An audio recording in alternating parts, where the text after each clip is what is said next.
একটা কথা বলো, মাছ মাংস খেলে কি মানুষ অধার্মিক হয়ে যায়? তার আগে একটা প্রশ্ন। একটা মানুষ নিরামিষ খায় কিন্তু মিথ্যা বলে, প্রতারণা করে এবং অহংকারী, আর একজন মাছ মাংস খায় কিন্তু সে সত্যবাদী, দয়ালু, অন্যের কষ্টে পাশে দাঁড়ায়। তোমার মতে কে বেশি ঈশ্বরের কাছাকাছি? চরিত্রটাই বড়। কিন্তু তাহলে খাবারের কোনো গুরুত্বই নেই? আছে, খুবই আছে। বিজ্ঞান বলে আমরা যা খাই তা আমাদের শরীর, মস্তিষ্ক, হরমোন, শক্তি, এমনকি মেজাজকেও প্রভাবিত করে।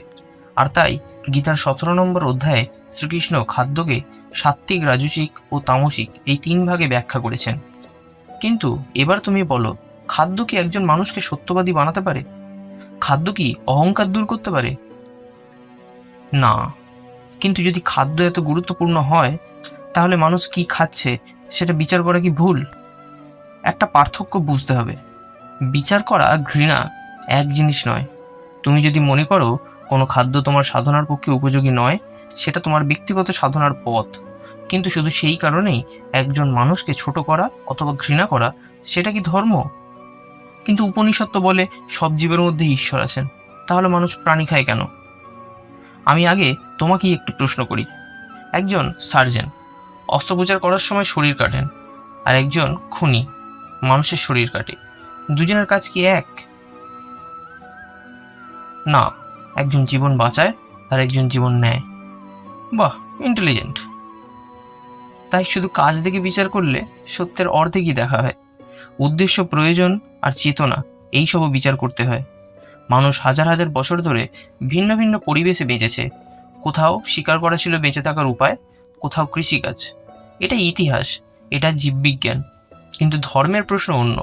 তুমি যাই খাও, তোমার হৃদয়ে কি করুণা আছে? তাহলে গীতা আসলে কি শেখায়? কৃষ্ণ শুধু কি খেতে হবে সেটাই শেখাননি, তিনি এটাও বলেছেন কাম, ক্রোধ আর লোভ এই 3টিই মানুষের পতনের দ্বার।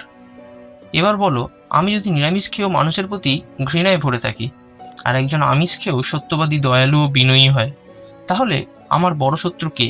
আমার থালা নাকি আমার মন? তাহলে কি চরিত্রই ধর্মের আসল পরিচয়? চরিত্র ধর্মের ফল, কিন্তু তার শিকড় আরও গভীরে। শ্রীরামকৃষ্ণ মানুষের থালা দেখেননি, দেখেছেন তার হৃদয়, ঈশ্বরের জন্য ব্যাকুলতা আছে কিনা। আর স্বামী বিবেকানন্দ বলেছিলেন, ধর্ম মানুষের অন্তর্নিহিত দেবত্বকে প্রকাশ করার সাধনা। বাহ্যিক নিয়ম সেই সাধনায় সাহায্য করতে পারে, কিন্তু সেই নিয়মই ধর্মের শেষ কথা নয়। খাদ্য শরীরকে প্রভাবিত করে, চিন্তা মনকে প্রভাবিত করে, কিন্তু করুণা, সত্য আর বিনয় এইগুলোই মানুষকে ঈশ্বরের দিকে নিয়ে যায়। তাই প্রশ্নটা শুধু তুমি কি খাও এটা নয়, প্রশ্নটা হলো তুমি কেমন মানুষ হয়ে উঠছো।